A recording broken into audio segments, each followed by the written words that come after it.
नमस्कार प्यारे विद्यार्थियों, DSSB TGT का नोटिफिकेशन जारी हो चुका है। हिंदी की कुल मिलाकर के 556 सीट्स हैं और फॉर्म फिलिंग जो डेट है प्यारे विद्यार्थियों वो 9 अक्टूबर से 7 नवंबर तक होने वाली है। तो इसमें हिंदी विषय के संबंध में अगर हम बात करेंगे तो एग्जाम पैटर्न क्या होगा हिंदी का, आपकी एलिजिबिलिटी क्या होगी और साथ ही साथ आप लोगों को नेगेटिव मार्किंग होगी या नहीं होगी या क्या क्या सिलेबस होगा, सबके बारे में मैं इस वीडियो में एक चर्चा करने वाला हूं। पहले हिंदी की वैकेंसीज आपको दिखा देते हैं भाई। मेल फीमेल दोनों की अलग अलग वैकेंसी निकलती है। मेल के लिए 420 वैकेंसीज है, फीमेल के लिए 136, यानी कि 556 वैकेंसीज आप लोगों को टीजीटी हिंदी की इसमें दिखाई दे रही हैं। तो भाई मैं सीधा सीधा लिख देता हूं, 556 पद आप लोगों के सामने हैं। इसमें 420 मेल के लिए हैं और 136 फीमेल के लिए हैं। टोटल 556 वैकेंसीज हैं। चलिए हम सबसे पहले इसमें 3 पॉइंट पर बात करेंगे। नंबर 1 एलिजिबिलिटी के लिए, नंबर 2 एग्जाम पैटर्न के लिए, नंबर 3 सिलेबस के लिए। एलिजिबिलिटी देखिए, मैं इसी नोटिफिकेशन के बेस पर आप लोगों को बता देता हूं एलिजिबिलिटी में क्या क्या है। आपका ग्रेजुएशन होना चाहिए और ग्रेजुएशन में आपने जो हिंदी है वो कम से कम 2 साल तक पढ़ी हो, ऐसा इन्होंने कहा है। या फिर आपका पोस्ट ग्रेजुएशन होना चाहिए, या फिर आपका जो है जो 4 साल का इंटीग्रेटेड कोर्स है उसमें आपने 3 साल पढ़ी होनी चाहिए। अगर ग्रेजुएशन 3 साल की है तो हिंदी 2 साल पढ़ी होनी चाहिए, और ग्रेजुएशन आपने 4 साल वाली की हुई है तो हिंदी 3 साल आपने पढ़ी होनी चाहिए। या फिर पोस्ट ग्रेजुएशन कम से कम आपके 50% नंबर होने चाहिए। पहली एलिजिबिलिटी। दूसरी, बीएड आपका होना चाहिए, कंपलसरी है। बीएड एमएड अगर मिक्स वाला हो तो भी चलेगा, उसमें कोई दिक्कत वाली बात नहीं है। सीटेट का पेपर 2 आप लोगों का क्वालिफाई होना चाहिए टीजीटी के लिए। सीटेट में कितने मार्क्स चाहिए चलिए बता देता हूं। जनरल के जो मार्क्स चाहिए आप लोगों को, जनरल वाले स्टूडेंट्स को 90 मार्क्स चाहिए, और बाकी अदर्स में सब के लिए 82 मार्क्स आपको चाहिए होते हैं। ये इसकी क्वालिफिकेशंस आप लोगों के लिए दी गई हैं DSSB का फॉर्म फिल करने के लिए। एक बार क्वालिफिकेशंस को मैं आपको नोटिस में भी दिखा देता हूं। टीजीटी हिंदी की क्वालिफिकेशन मैं आपको दिखा रहा हूं भाई। मैं कोई अपनी मर्जी से बात नहीं कर रहा, बस इसीलिए मैं आप लोगों को दिखाना चाह रहा हूं। सोशल साइंस है, ये मेल नेचुरल साइंस है, मेल हिंदी। देखो ये रही क्वालिफिकेशंस। ये आज ही का नोटिफिकेशन है, आज ही नोटिफिकेशन हुआ है ये जारी। टोटल वैकेंसी 420 है, कैटेगरी वाइज दी हुई है। A bachelor degree in Hindi with at least 50% marks from a recognized university और institute in the concern language, यानी कि Hindi should have been studied at least 2 years। ये ना हो तो master degree in Hindi from a recognized university with at least 50% marks in each bachelor degree और master degree दोनों में। ठीक है, ये भी ध्यान रखना। इसके साथ साथ है या फिर 4, या फिर अगर ये ना हो तो ये हो, ये ना हो तो ये हो, 4 ईयर का इंटीग्रेटेड प्रोग्राम या कोर्स या डिग्री जो कि BLED या BA BEd जो NCTE के द्वारा मान्यता हो, लेकिन इसमें आपने लैंग्वेज को 3 साल पढ़ा हो। ठीक है, 4 साल वाले में 3 साल बोला था मैंने। दूसरा, अब बात कर लेते हैं बीएड होना चाहिए या फिर 3 साल का इंटीग्रेटेड बीएड एमएड होना चाहिए, चलेगा, कोई दिक्कत वाली बात नहीं है। और पास होना चाहिए सीटेट आपका पेपर 2 जो कि CBSE करवाता है। ये आप लोगों की हो गई इसमें क्वालिफिकेशंस। ठीक है, इसके बाद हम प्यारे विद्यार्थियों बात करेंगे क्वालिफिकेशंस के बाद दूसरा एग्जाम पैटर्न क्या होने वाला है। देखिए मैं पहले आपको यहां बता देता हूं, फिर दिखा भी दूंगा। एग्जाम पैटर्न क्या होता है भाई प्यारे विद्यार्थियों। एग्जाम पैटर्न ऐसे होता है इसका, ये रहा। हाँ जी, 200 सवाल आते हैं, 120 मिनट के लिए सवाल आएंगे, यानी कि 2 घंटे आप लोगों को मिलने वाले हैं।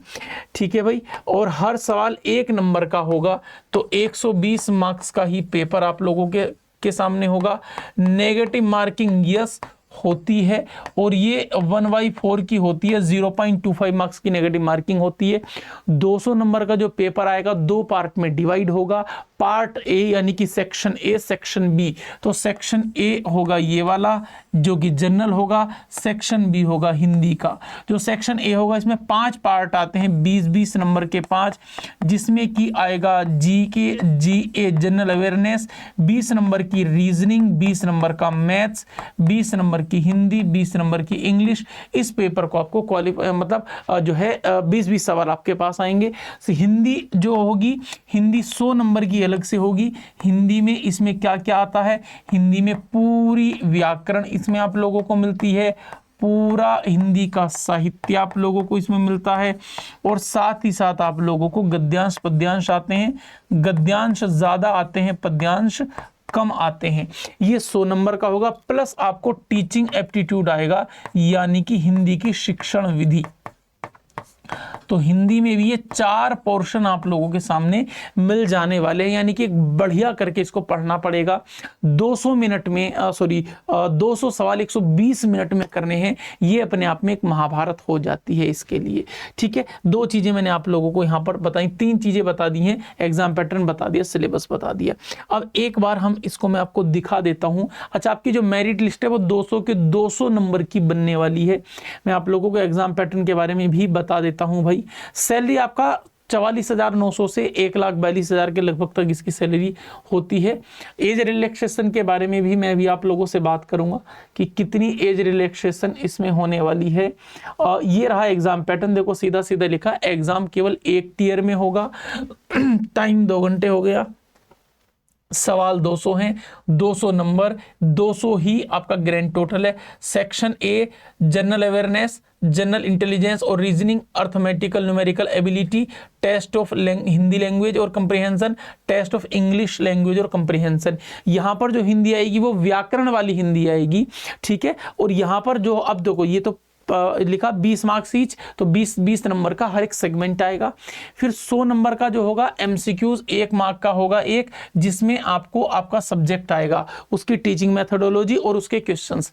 तो देखो आपको यहाँ क्या फायदा होगा हिंदी वाले विद्यार्थी, आप इसके लिए 4 सेक्शन ही पढ़ो। यहाँ पर जो हिंदी की व्याकरण है वो व्याकरण यहाँ भी आएगी, वो यहाँ भी आएगी, तो आपको 2 बार पढ़ने की आवश्यकता ही नहीं है, आपको तो सरलता से चीजें यहाँ पर पता लग जाने वाली हैं।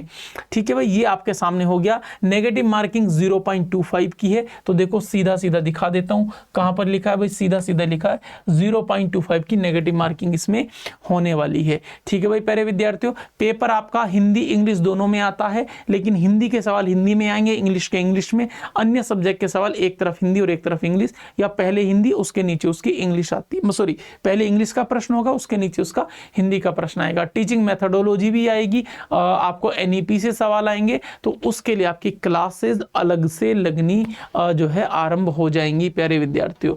इसके अलावा अब हम बात कर लेते हैं एज में।